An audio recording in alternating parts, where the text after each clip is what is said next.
This was the best game that Jalen Hurts had played this year, and I would say the most in sync we've looked on offense. We use so many different people to attack, and I know it's more of the same with one of the big three being replaced, but still, man, the concepts, the run game, just the syncopation that we played with. I loved how complete we looked, and this is just the start. We're just scratching the surface on the potential of this offense with so many things we can build off of and reincorporate and come back to. Just very positive week for the Philadelphia Eagles.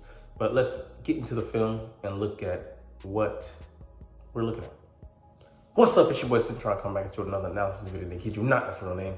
Sorry for that last line, but I'm just excited to get into this one. Last time we'll be doing it in this kind of shoddy setting because the apartment is pretty empty, but will be filled in tomorrow. Anyways, you didn't come here for that. Let's dive into the film study. So we have Johnny Page. He came to the U.S. from the UK. He's a British guy.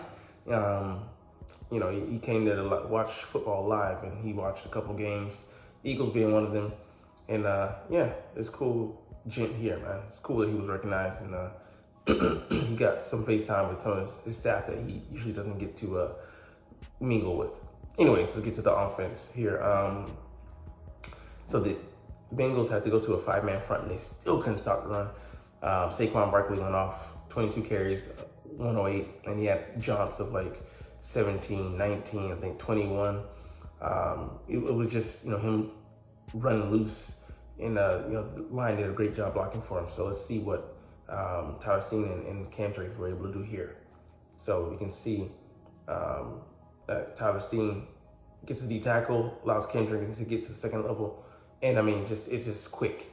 He gets in there.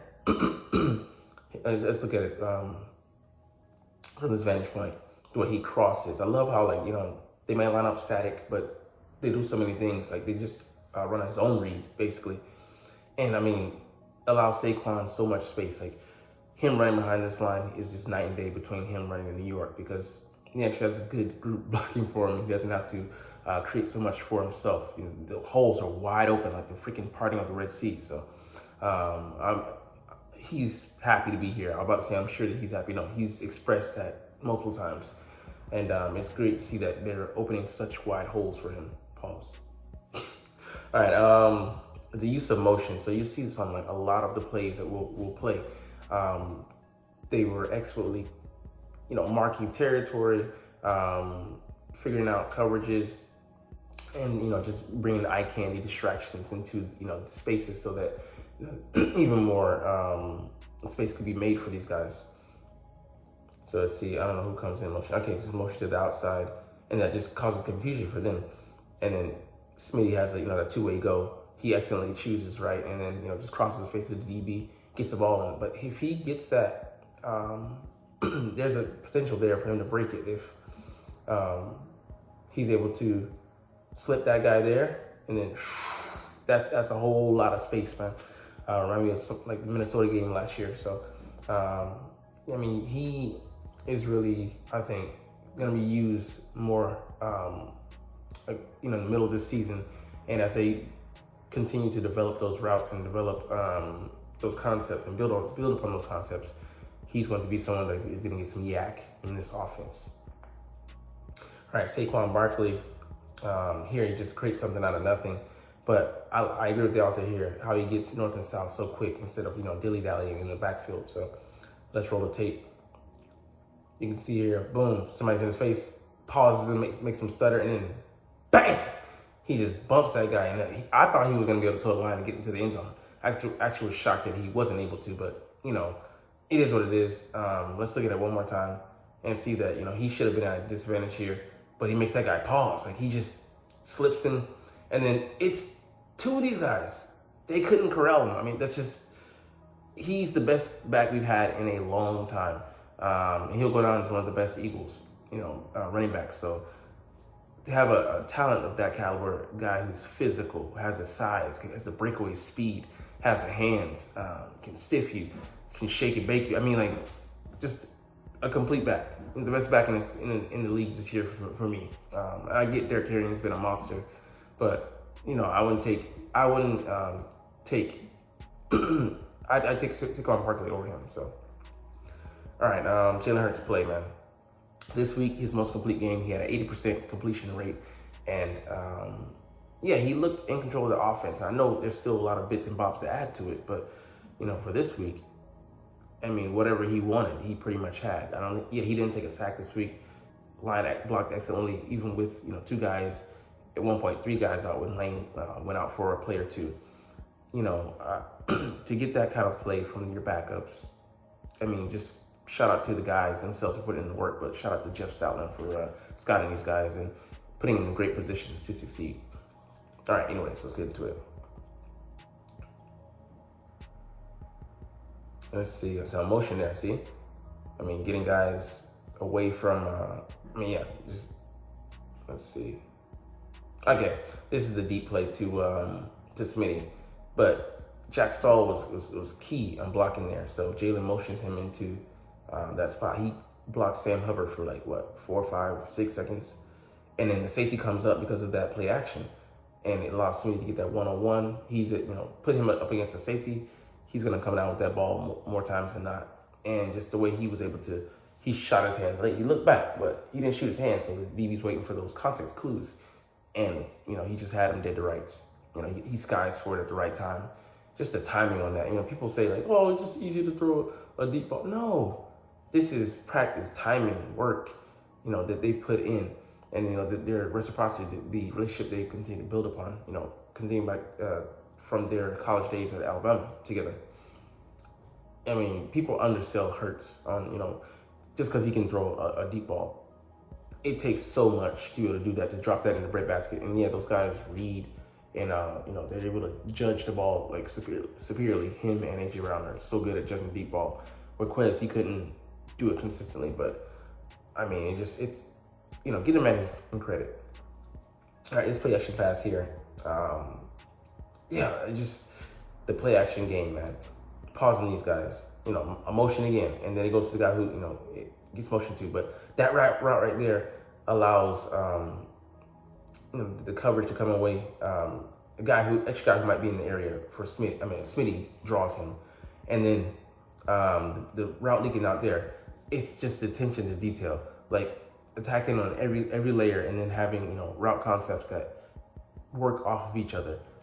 That is undersold. That's something that we didn't have last year, and that element is allowing this offense, to pop. These receivers, choice routes, allowing them to get open via their releases, and free releases. There's so much that we didn't have last year that's working in their favor, and that they're happy about having in this offense this year with Kellen Moore. All right, let's see this one. The right hand. Okay, yeah, the 3rd and 16. I was surprised that they let AJ go and get this, but when you look at it, motion there again. It's the common denominator, but that late route that leaks out doesn't allow that last guy there to get into coverage, and they already have 2 guys there, but AJ Brown works free. I think maybe it's a cover 2 concept. Guy there is floating. I don't know exactly what he's looking at, but yeah, a guy in his area, just every little detail. Without those kind of things, we had receivers running to the same area of the field last year, and routes weren't layered like that. This area of the field helping out, draw coverage away. It was way too easy for defense just to lock in, and they knowing that Hurts tendencies. This helps him out so much, and AJ, just sits down perfectly in the zone. And waits for the quarterback to get him the ball. Perfect amount of yards we needed on the play. I think he got maybe 17 when we needed 16. It's night and day difference. And the fact that it's a complete game, but we can continue to improve and get better from this, is just all the more encouraging. All right, let's see. What do we have here? Oh, Miles Murphy. I wish he was a guy I wish we would have gotten, but he hasn't done that much with the Bengals yet. He's had to fight off some injuries, but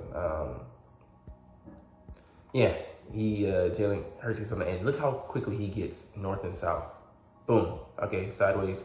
Then bam, he cuts it up. I mean, he looks spry. He looks like the Jalen of old. And people talking about, he doesn't have the same shake and bake. I don't care. He's a power runner. He brings the thunder when he's running. behind his pads especially, and puts defenders in the hard, I would say, unenviable position where they have to tackle that guy. He's a solid 220. He's not just made of sticks and stones. Not Jaden Daniels.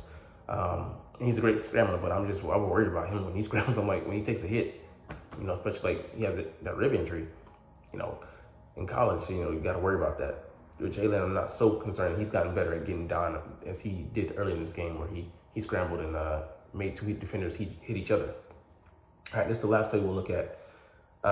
Actually, it's not, because that's the same play, but just watch the line play. If you don't know football, start from the inside out and start where the ball starts with the center and see what happens. The exchange there. There's guys setting up the block and how they block. What gaps they align in. Obviously, the line of the ABC, but what gaps do they end up in at the end? So I'm still a novice myself, but just these things that I've been taught, and some things I've been able to pick up, with some tutelage, of course, like Philly Film Room. What's his name?